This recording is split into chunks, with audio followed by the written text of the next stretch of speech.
Welcome to the Underground, the Steel City Underground, a Pittsburgh Steelers podcast made by fans like you, for fans like you. Now, here's your host, Joe Kuzma.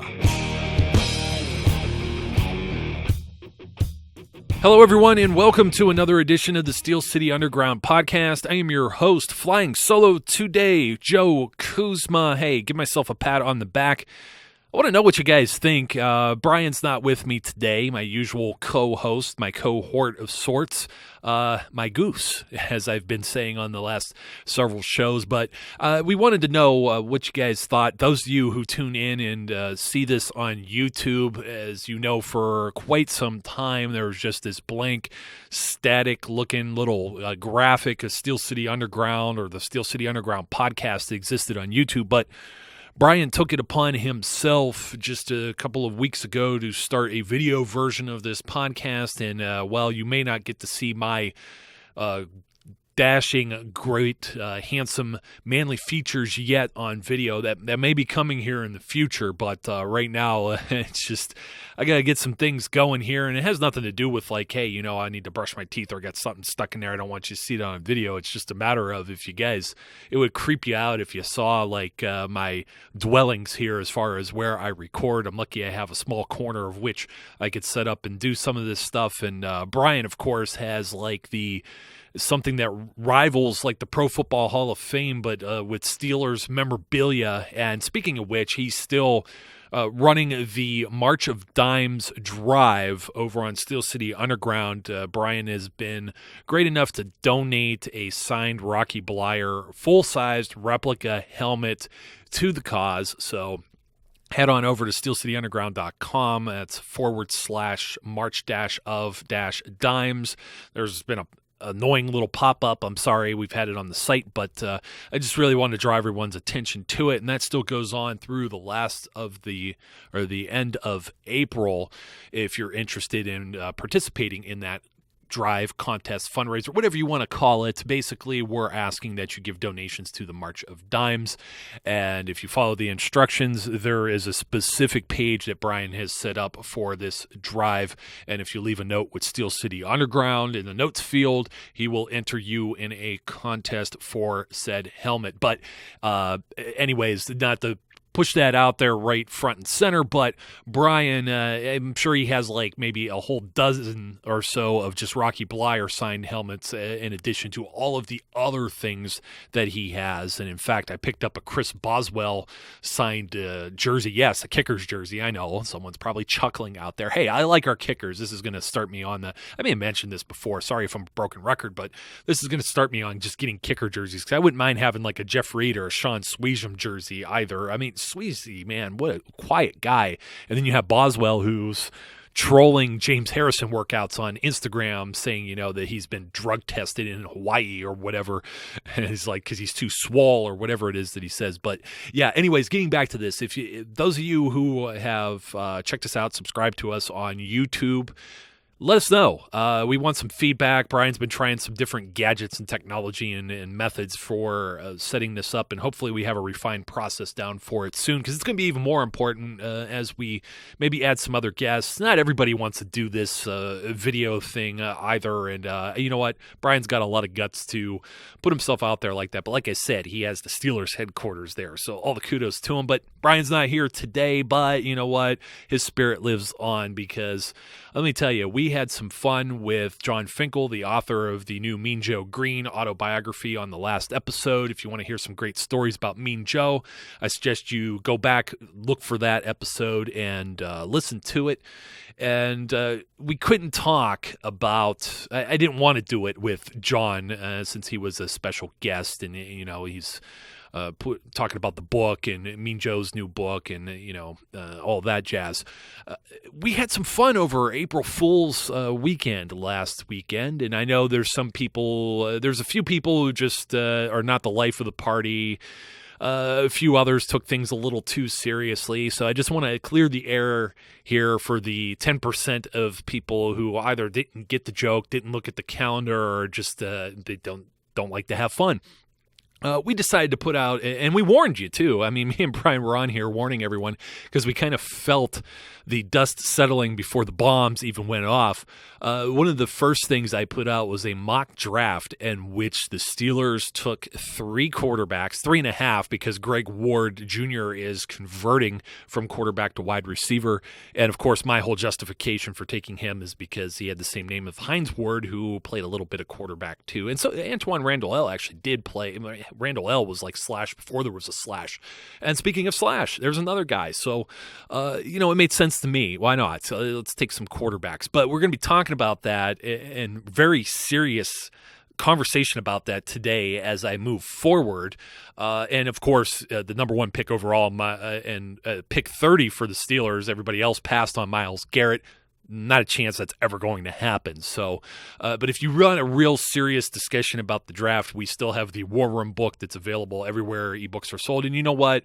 May as well ask you guys and gals too, if you have any honest feedback about that. If you picked up the book, it's $3.99, I think, out there right now. Available Kindle, iBooks. That's the Apple Store. The Kindle is the Amazon thing. Barnes & Noble, Nook, Kobo, Scribd, and a few others. I mean, it's everywhere. If you use those particular ebook readers or stores, you could find it. And I know it's one of these things where we're just getting our feet wet with, dipping our toe in the pool. And there's so many different devices that are out there. So if you had any problems or need anything, we may even put a revision or an addition out there as we have some of these pro days and visits and whatnot, just to add some value to that book. Because, I mean, we had to get it out in order for it to be available for sale more than just 2 days before the draft. So there's a lot of news going on, and we're going to be talking about that here on the podcast as well. So if that seems like your type of deal, go ahead and check that out. I mean, it's only driven towards the Steelers. We talk about the Steelers' needs. We have rankings, and there's over 170 players that are profiled in there. However, one thing that isn't in there is the mock draft I had from April Fools, and I know I may have lost a Twitter follower or two that got like real upset over this stuff, and a few other people were saying how it's a waste of time or blah, blah, blah, blah, blah. Hey, you know what? It's slow, folks. It's slow. It's the off season. There isn't a whole lot going on. I mean, come on. The only guys we really signed for a few weeks here were Landry Jones and David Johnson. How much do I have to talk about or write about or anything else? So we're working real hard over here, and we thought it would be a little fun to have some fun with you. And one of those was the trade Mike Tomlin deal that started this just raucous fire that just spread across social media. And there were people who were using it to justify their position. Look, I truly don't believe that Mike Tomlin inherited Bill Cowher's team. He inherited a few world-class players such as Troy Polamalu and Heath Miller and Ben Roethlisberger. But, I mean, you look at the linebackers and the running backs and the wide receiver core and the secondary, and there's just so much turnover from an NFL team from one year to the next. And let's not forget, Bill Cowher had an 8-8 season in his final year coaching. That's the team that Mike Tomlin inherited, not the Super Bowl team from a year previous. And it still took Tomlin his second season. He didn't win in his first year either. So you look at what's going on, 2017, and go back and look at the 2014 team and ask yourself, 2014, I thought they could get some things done. But you know where I'm getting at. There's a lot of turnover year to year to year to year. There's only a few mainstays who stick and have a long career here in the NFL.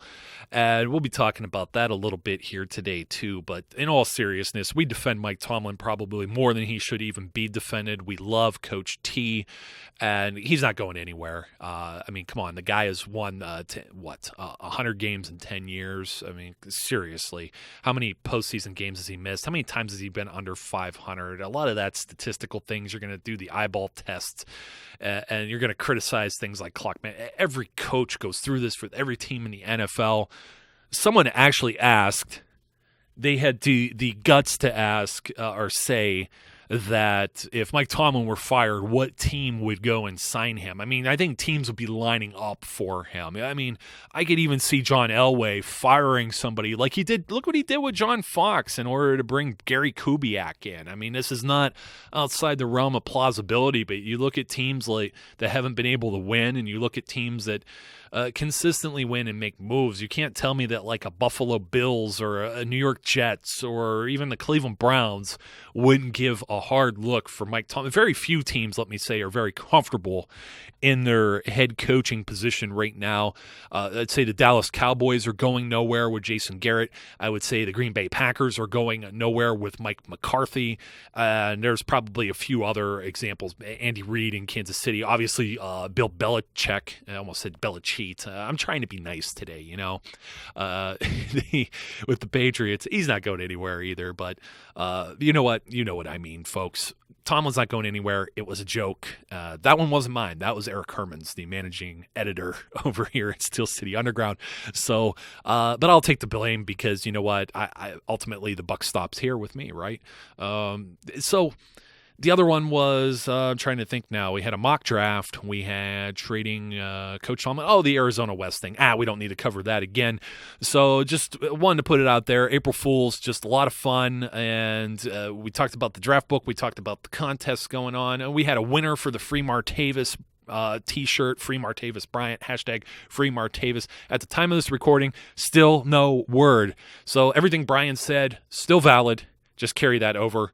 I'm not going to beat a dead horse on that. I want to talk about Tony Romo today. Everybody's talking about Tony Romo, and put out an article on Steel City Underground, and I just want to elaborate on some of those things that were mentioned. There's only so much you could put in print. You guys are only going to read so much. I get it. I understand. It doesn't hurt my feelings as much as I'd want you to click and read every single thing that we put out. It's impossible. Just in the same way that you can't listen to every single podcast. We have real lives. I have real lives. Trust me. I can't do it all. I try. I can't. But bear with me here. Tony Romo. Let's explain this. How can Tony Romo's retirement help the Pittsburgh Steelers, or how does it change what's going on with the Pittsburgh Steelers? And by any means, it's something I didn't really discuss, is the rest of the NFL. In case you've been living under a rock, and this is the first time you're hearing this, Joe, what are you talking about? Tony Romo is calling it quits. He's going to retire from his professional football career and pursue one in broadcasting. Allegedly, CBS has offered him a large deal, and I guess he's taking over for Phil Simms, and I hear cheers. I know this is an on-demand podcast episode, but I hear cheering somewhere. Every time I mention that, must be coming from the city of Pittsburgh, because we are so tired of Phil Simms and his little, he's so much better on Inside the NFL, which airs on Showtime, and that's still owned by CBS. That's a CBS property. He's so much better on that show. He doesn't seem to be like such a Pittsburgh hater, but I don't know what happens when he's watching games. There's games the Steelers play in, and the Steelers can be playing, I don't know, like the Jets, for example. I want to say that's one of the games I just watched, or he wasn't with the A team with the Dolphins or whatever, but he's the broadcast team A is what I mean by they get the marquee game every weekend. So they choose. I guess they got their pick of where to go, but they're the national broadcast team. They got the A game, and there's like a B team. And I guess it goes all the way down to like G or something, or H, because that's what the Browns and Bills got last year, and they were even bumped. Just to explain my situation, I live in Northeast Ohio. I'm like 5 minutes. Like I could almost spit and hit the Pennsylvania state line. So I'm smack dab in between Pittsburgh and Cleveland, for those of the listeners that have never heard my story or my plight before. Obviously, I've been a diehard, passionate Pittsburgh Steelers fan for all of my life, but I am married to a wife of mine who admirably won't change teams from her team to Cleveland Browns, because that's who her grandfather, who passed away many years ago, was a big Cleveland Browns fan. I guess he was also a Notre Dame fan, so that's always stuck with her ever since she was a little girl, and I respect that.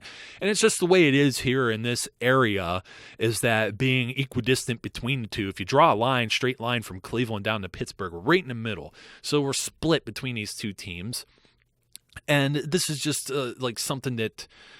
So my reasoning for bringing all this up is the broadcast teams go so deep that when the Browns and Bills played each other, and they were both awful last season, they actually bumped the game for the Steelers, because being in Ohio, I guess they just feel that we must be a Browns market here.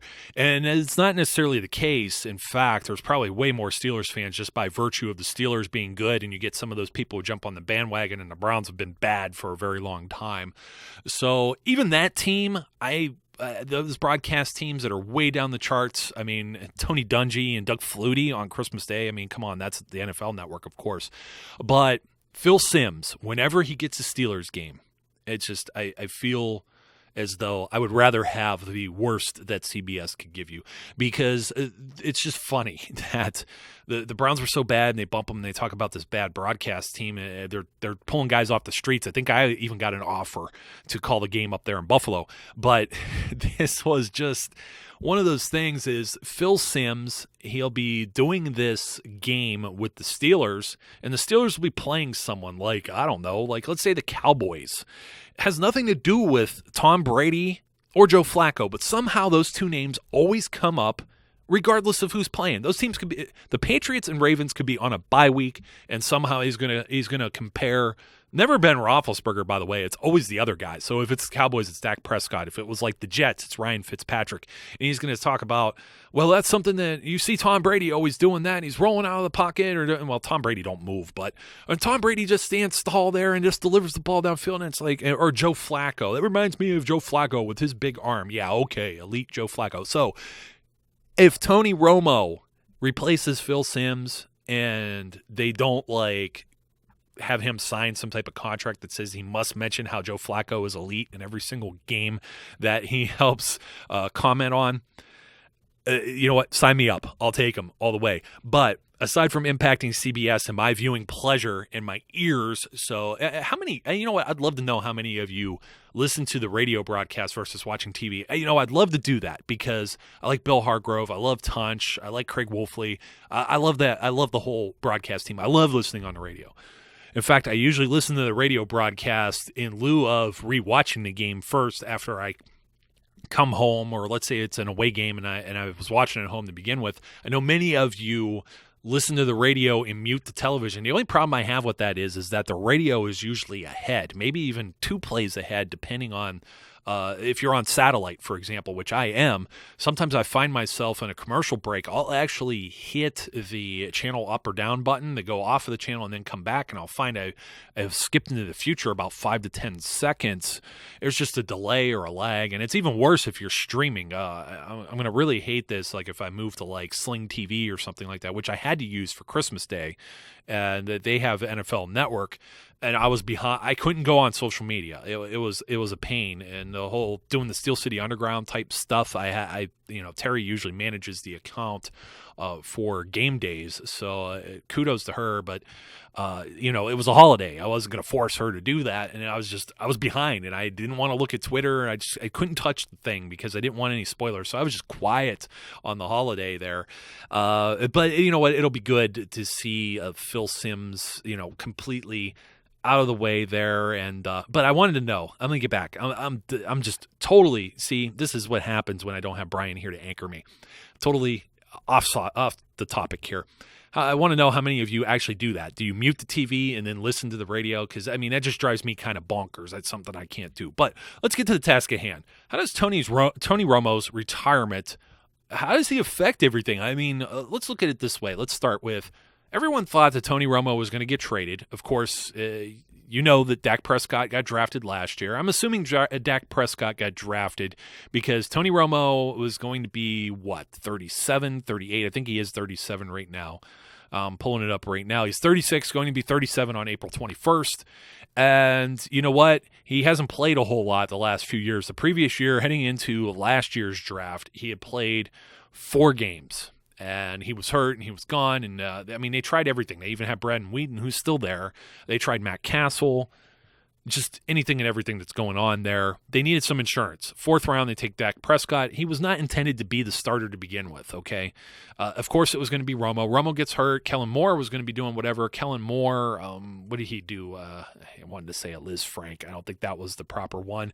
He hurt something. Leg, foot, broke it. He went on IR. He was done. A whole year. Now, Tony Romo went on IR, and then he came back after a certain period in the season. Too high price to being a backup, of course. Dak Prescott, as we know, led the Cowboys to a 13-3 record and had a Cinderella year. Now, Here's the problem is Tony Romo is going to ride off into the sunset, as we now know from all the recent news, but up until like just a day or two ago, none of this it was kind of rumored, but there were still teams poking around. Most notably, the ones linked to maybe doing a deal with the Cowboys were the Denver Broncos and the Houston Texans. Well, the Houston Texans, they already did a raw deal, a bad, expensive deal with Brock Osweiler a year before, and the Broncos avoided doing something similar because they didn't sign Brock Osweiler. It's funny how they're linked together. So they're thinking maybe John Elway or is it Rich McKay, I think, is the GM over with the Houston Texans. Drawing a blank here. But they're thinking, what kind of compensation can Jerry Jones get for... Well, none of these teams want to give up draft picks and pay Tony Romo the amount of money he was making. And quite coincidentally here, we're talking about how elite Flacco is. Largest cap hit for a quarterback in the NFL. Now that Tony Romo is riding off into the sunset is actually Joe Flacco, and he's like in the 20-some mil. I saw Aditi Kikawala tweeted earlier, 22, 24 million, something to that nature. So Tony Romo is now gone, but Tony Romo was on the plate for... Now, the Broncos, they're going to get by okay. They had Trevor Siemian last year. They have Paxton Lynch. They spent a first-round pick on him to be the future. Whether or not he is, we don't know that yet.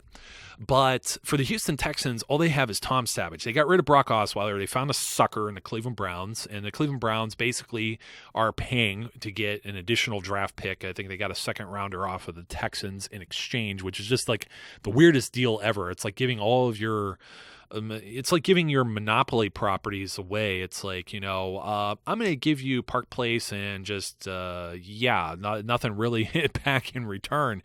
So there was something else in that trade, but of course I'm being facetious. But even the Cleveland Browns themselves affected here because I don't think they're really going to ride with Brock Osweiler. And we see how many times that they've tried to do this with the NFL draft and trying to find a quarterback. But that's where the Houston Texans are. They have Tom Savage. He has 1 year left on his deal, or on his rookie contract, and he may be looking to cash in if he has a decent season, but you know what? He was kind of iffy last year too and actually got benched again for Brock Osweiler, and a lot of people are thinking the Texans are a team that's built to win now. They have to be a pretty decent team, and I think I mentioned before, they're not bad. They made the playoffs. They gave New England a run for their money. I actually thought they could have beat New England, and I thought the Steelers could have then in turn beat the Texans, and you know what? The Texans, the fate may have been different if they didn't have Brock Osweiler, and they're still they're trying. Let me tell you this. They have the guts to not just stick with a bad decision there. They got rid of Osweiler. They got rid of Brian Hoyer the year before that. They got rid of Matt Schaub. They cleaned the slate on their coaching staff. They've cut ties with a number of guys. They're kind of ruthless. It's the way this business is. It's volatile, okay? John Elway's no different either. So what are the Texans going to do now? The Texans are going to need a quarterback. Now, what if they feel that the Cleveland Browns, who have been known to spend first-round draft picks. I mentioned Brandon Wheaton. He was one 2012, 2013, something like that, first-round pick. Brady Quinn in the late 2000s there, and they took Cody Kessler, third round last year, and there's others that they've had, throughout the years. They just keep doing it, trying to get it right. They're always in the market for a quarterback. Don't be surprised if I don't think they're going to roll with Brock Osweiler. They could roll with Cody Kessler. I almost suggest that they do that, but a lot of teams have that in the back of their mind now. Browns have the number 1 overall pick. They're expected to use that on Myles Garrett. Nope, not the 30th pick with the Pittsburgh Steelers. That was an April Fool's joke. So the Browns have the 12th pick overall. They have a ton of picks. They have 5 in the first 65, and I think the Steelers have number 30 and number 62, okay? And then, of course, the Ravens are picking up picks now, too. They got rid of Jernigan, their defensive tackle, just traded him to the Eagles, so they're picking up extra picks as well. And they have a boatload of picks within the first 75 or so. I think they picked up a third for him. That news just came out. I'm sorry. I don't mean to derail once again from the Tony Romo train, but all of these things have an effect on the draft. So who could the Browns be looking at? Do the Texans think they have to move up to jump ahead of the Browns at number 12? What if they like a certain player like a Pat Mahomes or Mitch Trubisky? It's certainly possible. Maybe even they think that the Browns are interested in Deshaun Watson. All of these things are possible. So we don't know who the Texans have their eye on and who they think somebody else has their eye on. The Jets have just been drafting quarterbacks like I changed socks. Geno Smith and was it Christian Hackenberg and Bryce Petty. I mean, that's like 3 out of the last 4 or 5 years that they've used a pick on a quarterback, and high picks too. So you can't ever rule them out. You look at the Bills. The Bills haven't been able to get it right yet. You think it wasn't even known that they would bring back Tyrod Taylor. He had to restructure something with his contract. Now, they took Cardell Jones in like the 5th, but if they thought Cardell Jones, I mean, they tried. He played the last week of the regular season, Cardell Jones did, formerly of Ohio State. I mean, he had like 3 or 4 college starts total. Now, I don't know. It's kind of iffy. That's why he got drafted where he got drafted. If they thought he was definitely the future, they thought they could move on from there. I don't know if Tyrod Taylor's back in that picture. And, of course, E.J. Manuel's gone. He's out of there. He didn't work out as a first-round pick either, speaking of a guy that was drafted in the same class as Geno Smith. So this is all how these puzzle pieces work together. Buffalo Bills, maybe they're interested. San Francisco 49ers, I wouldn't say they're settled. They have a veteran presence there, as do the Chicago Bears. They got Mike Glennon. Never know what teams are looking for in the future. And a lot of these players are under like 1-year deals in a lot of different positions. Those are things to like look at, because it's like how I say, how Ron has mentioned, Brian's mentioned, we've all mentioned that the Steelers use free agency to prop up the draft. So there's a lot of stopgaps there to maybe get a rookie in and work them in and maybe have that rookie hopefully become a starter, hopefully become a long-term contributor. You got to think of it the same way with these quarterbacks, and I'm definitely missing some teams here. Let's talk about teams who have aging quarterbacks. Arizona Cardinals with Carson Palmer. Just talking about, even the Dallas Cowboys. Maybe they could use another backup. They may be in the market for a quarterback in this draft, albeit maybe later, because I'm sure they feel they have their starter in Prescott. What of the New Orleans Saints with Drew Brees? I mean, I guess Chase Daniel was going back there, and they have Garrett Grayson or whatever. But you know what? There's a difference. We've said this before. There's a difference between a backup and there's a difference between a replacement. Landry Jones is a backup. He is not a replacement. That's where I see some guys, like when I mentioned like a Bryce Petty or a Garrett Grayson, or we'll talk about Matt Barkley and some of these other guys that are floating around here. It's hard to find a franchise quarterback. This is all going to affect the draft, and I think in a good way, because a lot of us are really nervous over here at Steel City Underground about, we know the Steelers are probably looking at an edge rusher. If you want more of a guarantee, nothing's a sure thing. Everything comes with risk. But if you want to hedge your bets, you're probably going in the first round after one of these players, a defensive end that could be converted over to an outside linebacker. And I mean a college defensive end, like Lamar Woodley was in that category. Anthony Chickalo was in that category. These guys are going from basically just a hand in the dirt to standing up. They're still running off of the edge there. They're still setting the edge. They're meant to be pass rushers. Well, everybody wants pass rushers as much as they want quarterbacks, but a run on quarterbacks specifically would be a good thing for the Pittsburgh Steelers. This would help their draft, and it might help because if one or two teams that weren't necessarily thinking quarterback and thought they could wait, if they're a little nervous about this is a cat and mouse game, as I call it in the article. This cat and mouse game, and the Steelers are playing it too. The Steelers are bringing guys in for invites, and don't forget, there's that Big Ben retirement kind of speculation that's there. Some teams might even think the Steelers might do something. They might jump ahead of the Steelers in the first round, thinking the Steelers, what if there's somebody like Trubisky or Mahomes and they think the Steelers have entertained these guys? Because Mahomes, they were there. They're at these pro days. Who's the kid? Brad Kaya over in Miami, or Deshaun Kaiser. You never know. You never know. And they all have draft grades, and they all, trust me, they know this stuff better than you or I ever will. I'm just trying to get an idea of what this process is like. Like I said, it's a cat and mouse game. Why do you think the Denver Broncos were where they were to get Paxton Lynch? I'm sure they thought the Steelers were eyeballing Paxton Lynch as well. They thought that other teams may jump in and do whatever. So it's whatever it takes. And Brian wrote a fabulous article that we put out on what it costs to move up in the draft, what values are associated at different points and grades and values on each of these picks, depending on where these picks fall, how high they are in the first round, how low they are in the first round, what the value of a second or third rounder is in order to compensate fairly and make sure that the other team is fairly compensated. I mean, somebody jumping up everyone always talks about trading back or the Steelers moving up or whatever. In order to move up, I mean, you may have to give up half of your draft in order to do so, in order for the other team to do the deal and do the dance with you. So where this basically lies is, I think we're going to be very excited. I think this is the best way I thought I could describe it. I wrote this down, and I wanted to leave you with this basically. A lot of people want the Steelers to get the heir apparent, the second coming and the chosen one for Big Ben Roethlisberger. What I am going to leave you with is a question. Is taking a quarterback in the first round, even the second round, but let's just say the first round. I think the first 2 rounds, Steelers are going for an edge guy, maybe 2. They're definitely going defense. Let's put it that way. Because I think secondary, I think another corner is maybe the only other true need they have. Is quarterback really a need? And you're thinking about it looking into the future, but does a quarterback help you beat the New England Patriots in the AFC Championship game? A backup quarterback, a rookie quarterback. I'm sorry, they do not. Not if Ben Roethlisberger's healthy and Ben Roethlisberger's there.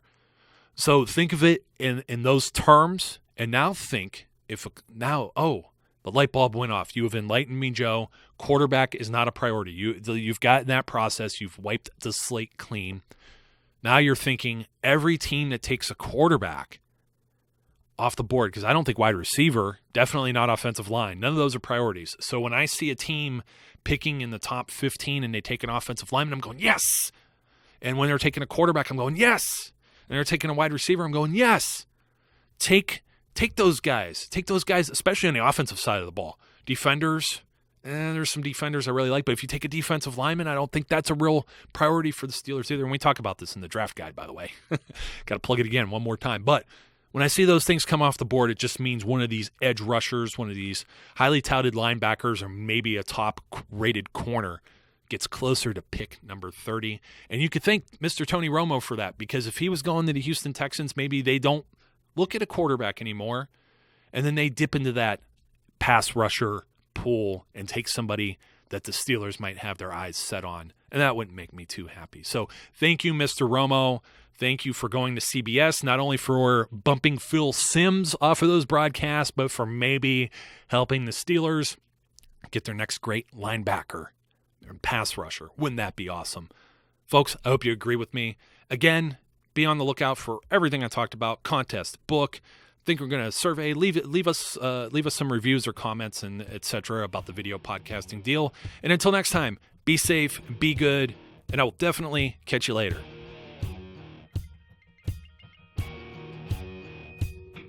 We would like to thank you for listening and remind our listeners to follow us on social media and our website, www.steelcityunderground.com.